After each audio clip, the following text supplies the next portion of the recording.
And now, a program segment from the NPT production of Memories of Nashville. Like most southern cities in the 50s, Nashville was segregated. The social change that eventually occurred here would not only change the face of our city, but would ultimately change the face of our country. Nashville was caught up in all of the actions of southern cities, and a part of southern cities at that time was racial segregation. It was, of course, a completely segregated city. It was as segregated, as I've said many, many times, as any city in South Africa at the heart of apartheid. I mean, there was no place that blacks and whites met together that anybody knew about, except once a year at the Fisk University Race Relations Institute. During that period, I was really not in tune to the fact that we had a segregated city and that we were not really allowed to do what the white kids were allowed to do, because we had such a vibrant community with an environment that we just thought was a normal environment. But as I became a teenager and as the civil rights movement really took effect, that's when I realized that there were problems and that we as a race were not treated equal, and I started experiencing moments where I was not treated equal. Nashville, because it was a college or university city, would be very much caught up in the change of culture. Many of those students who were attending Fisk and Marion, Tennessee State were not native Nashvillians. Some of them were not native Southerners. They'd come from other regions of the country. So the same questions, the same social questions that would arouse, that would lead to social change, certainly made themselves apparent here in Nashville. In the basement of a church, Reverend Lawson, Reverend Kelly Miller Smith, Reverend C.T. Vivian, others, were specifically planning to attack segregation in Nashville, beginning with lunch counters. Downtown Nashville was thriving when I was growing up, and of course, during my young years, downtown Nashville did open up to people of color, but not without a fight and not without a lot of anguish and pain.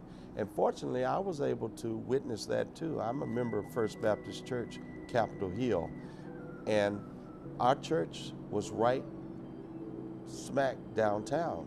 And so during the sit-ins and the civil rights movement, my church was the headquarters, so to speak.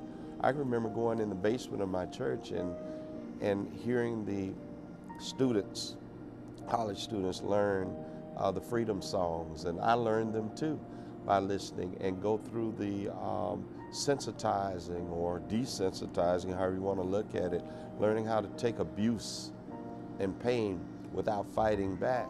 And I actually saw it and witnessed it, and I would witness the marches start from my church and also witness them returning, sometimes beaten and battered. By the 1963-64, you'd have the marches. People would march downtown. And of course, the famous lunch counter desegregation comes in Nashville in the 60s. Of course, by the mid and late 60s, everyone is involved, everyone in Black Nashville is involved in bringing about a change. It's important because these people are consumers, they're spending money. In the early morning hours of April 19, 1960, a bomb exploded at the home of noted civil rights lawyer Z. Alexander Luby. Diane Nash has told this story beautifully and more eloquently than I can. But she was dressing to go to this early morning meeting before class, and the bomb went off before dawn. And they met and started a silent march. Silent march started at Tennessee State and came to the courthouse. And the black ministers sent word to Mayor West that they would like for him to come out to talk to them. Frankly, I never thought he'd do it. And by the time they got on the square, there was a mass of black humanity. And they filled that plaza in the front of the courthouse. And the mayor's office was right there. And he came out. And the audience, the crowd around, They were emotionally locked into every word from Vivian's lips. Finally, Diane Nash said, well, Mr. Mayor, could I ask you a question? Do you think it's morally right for the department stores to sell us clothing, sell us shoes, to sell us furnishings, but they won't sell us a hamburger? Is that morally right? And the television cameras on the scene catch Ben's face, and he is thoughtful, and he answers her truthfully, no, it's not morally right. I don't own those stores, I don't manage those stores, I don't run those stores. I can't make them do anything. But no, I think it is not morally right. And the walls came tumbling down. That admission from the mayor and that level, again, I think sets Nashville apart. The resistance was there all the way. And Nashville, I think, handled it better than most places, but I couldn't say they handled it well. Looking at African American Nashville, I think there was a desire to see things change, but even in this change, it was order. I think the Nashville model is the one that was successful beyond any other.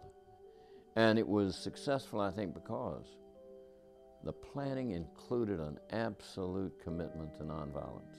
The civil rights period hit me real hard.